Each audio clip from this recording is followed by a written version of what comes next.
When we really boil down what's behind an offense, what we see is a disruption in our relationship with someone when they fail to meet our expectations in some way. And it's a mouthful, so I'll say it again, but it's a disruption in our relationship with someone when they fail to meet our expectations in some way or other. And I'll explain what I mean by that. The word translated offense in our text in verse 3 is scandalizo. Scandalizo. It's where we get the term scandalized from. Okay, that's what we're talking about here. And a person who is scandalized is appalled. They are outraged. They are shocked. And these feelings of outrage or shock are in response to a failure to meet certain expectations placed upon someone else. Someone else failed to meet the expectations that they had for them. Now, I'm going to put an image on the board here that's going to be appalling and shocking. It's going to invoke that in you, but it helps to capture this. But a recent example of this behavior of being scandalized, it was that of the Olympic athlete Gwen Berry, okay, who turned away from the flag while the national anthem was being played. Now, is there anyone here who is shocked and appalled by this? Don't be ashamed to admit it if you are. You don't need to. But what I noticed in my own circles and in my own communication with people is there was a lot of people that seemed really put off by this. And what I'm saying here is that these feelings are based upon an expectation that an athlete representing our country on the world stage should display proper respect for our country and for its flag when the national anthem is being played. There's a basic expectation that we have. And when we have that expectation, we are appalled when we don't see others meet it. So this is a pretty important expectation that a lot of us place on those representing our country. And when Barry didn't meet that expectation, our response was to be, many of us at least, were to be shocked and appalled. There were many people who were scandalized by this. Scandalized. And this response is what our text is speaking of in verse 3 when it says that the people of Nazareth took offense at Jesus. It's saying that they were scandalized, they were shocked, and they were appalled at him. And they felt this way because he failed to meet a certain expectation that they had for him. They had expectations, he didn't meet them. Their response was to be scandalized and appalled by it. And again, just to be clear, we're not saying that Jesus did anything wrong here. All we're saying is that the people of Nazareth had expectations regarding him that he didn't meet, and they became offended because of it. Does that make sense? That's what's going on here. And in order to grasp how this happens, there are two basic concepts that we need to understand, okay? Two basic concepts. First, all relationships, formal and informal, close and distant, function based upon satisfied expectations. Do you follow me? All relationships function based upon satisfied expectations. In other words, they work when we meet each other's expectations. They break down when we fail to do so. Plain and simple. We see this principle in play every time we pass oncoming traffic when we're on the boulevard. We expect, as we're driving down the road, that the other drivers stay on the right side of that yellow line, don't we?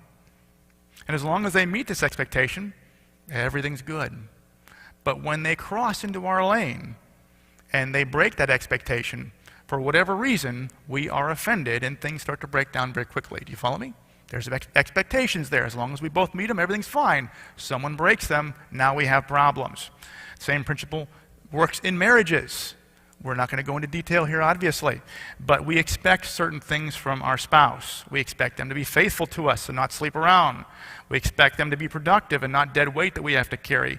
We expect to feel safe when we're with them and not afraid. You know, the list goes on and on. There are basic expectations that we have, and when enough of these expectations are not met, we become offended with each other, and that's when you come and see me or someone professional for marriage counseling. That's how it all begins, okay? Now, with that said, not all offenses and relational breakdowns are the same either.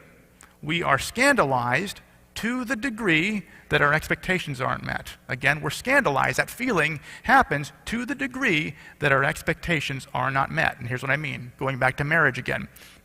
If a man continually leaves his coat laying around the house rather than hanging it up by the door, his wife may be offended and their relationship may be strained. But if she catches him in an affair with another woman, the offense will be much greater and the relational breakdown will be more severe. Do you follow me? There's offenses there, but one is greater than the other because the expectations are failed to a varying degree. Also, going back to the Olympics example with Gwen Berry, it's possible, for someone to overlook protocol, such as I'm imagining this, but imagine if someone forgot to put their hand over their heart as they were standing there while the national anthem is being played. That would trigger an offense in people. It would.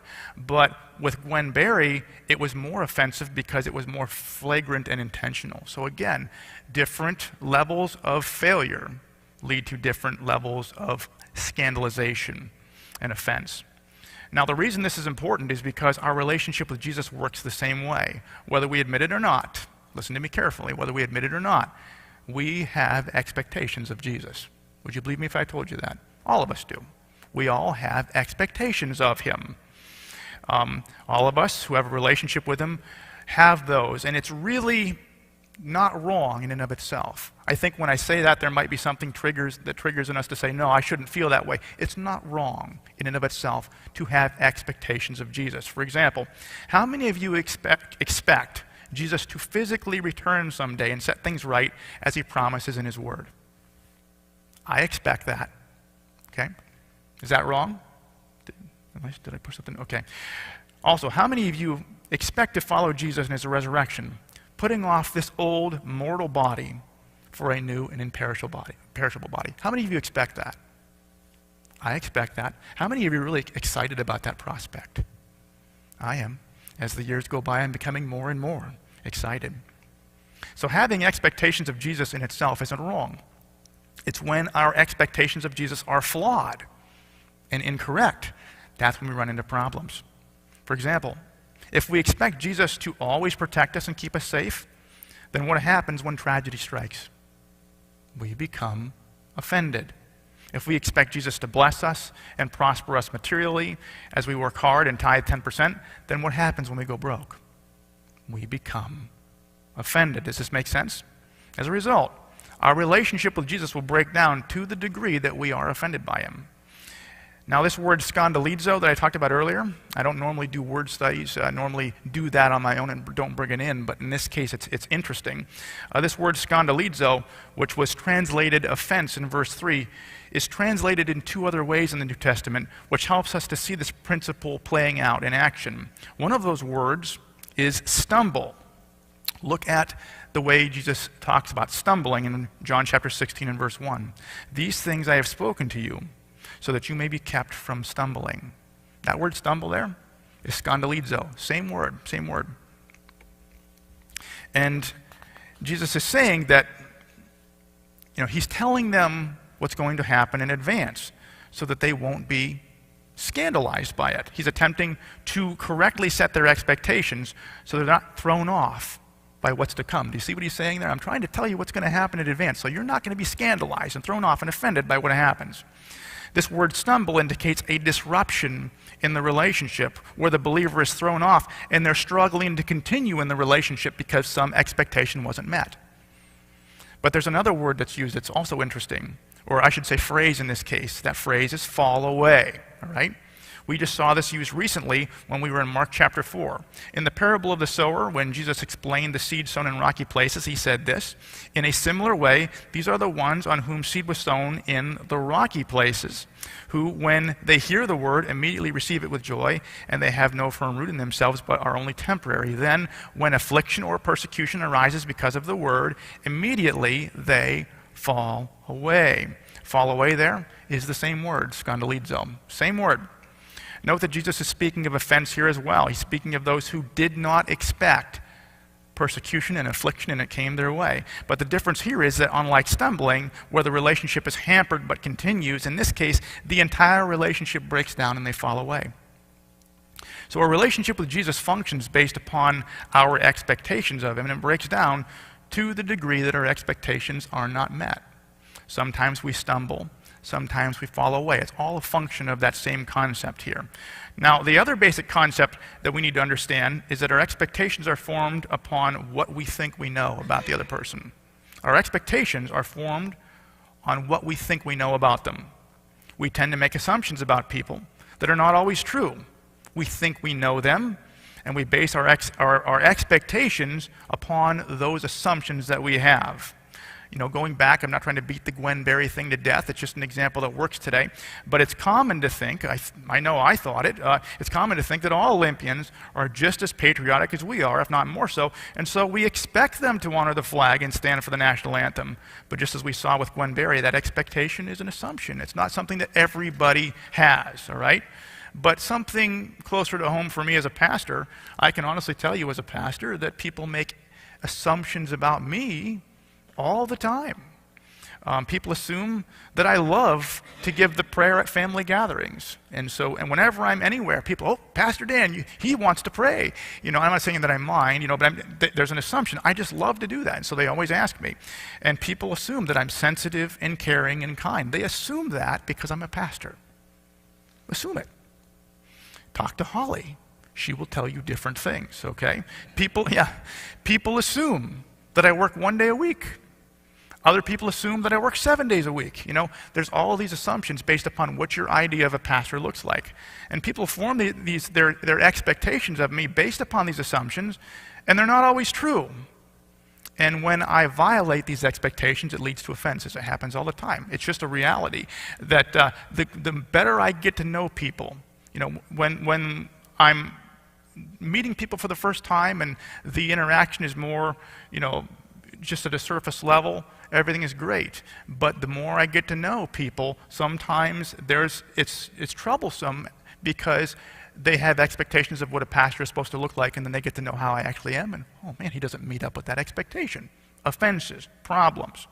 Also, if a person assumes that all women like to do crafts and have tea parties, all women like that, then they're going to be offended by a woman who likes to play sports. And they're offended because their assumptions are wrong. All right? In the same way, if a person assumes that all men like to play sports and get dirty, then they're going to be offended by a man who likes to cook and do crafts. And again, they're going to be offended because their assumptions are wrong. And in the same way, we form expectations of Jesus based upon what we think we know about him. We make assumptions about him. Now, when what we know is true, then our expectations will be valid. But here's a question for you. Who has a perfect knowledge of God in this room? Does anyone in the world have a perfect knowledge of God? No one. With this in mind, our expectations of Jesus are going to be flawed from time to time. It's going to happen. Now, when we look at the text, we can see that this is exactly what happened with the people of Nazareth. They thought they knew him. They thought they knew him. Look at what it says in verse 3. Is this not the carpenter, the son of Mary, the brother of James and Joses and Judas and Simon? Are not his sisters here with us? And they took offense at him. Because they knew him growing up. They knew him as a common carpenter. They knew him as a potentially illegitimate son of Mary. Many people think that reference to Mary there was a reference to his potential illegitimacy, at least in the eyes of the world, that potential appearance of illegitimacy. But they really didn't know anything about his true origins at all. They thought they knew him, but they didn't. But because they thought they knew him, they set their expectation bar very low based upon their flawed knowledge of him. And this caused them to be very offended when Jesus attempted to speak into their lives as God's Messiah. Does that make sense? They thought they knew him. They set their expectation bar here. He came in as the Messiah. They were offended because he wasn't matching what their expectations were. What we need to keep in mind here is that, like the people of Nazareth, we too have an imperfect knowledge of Jesus. So we're 100% guaranteed to place flawed expectations on him, just as the people of Nazareth did. It's going to happen. 100% guaranteed it's going to happen.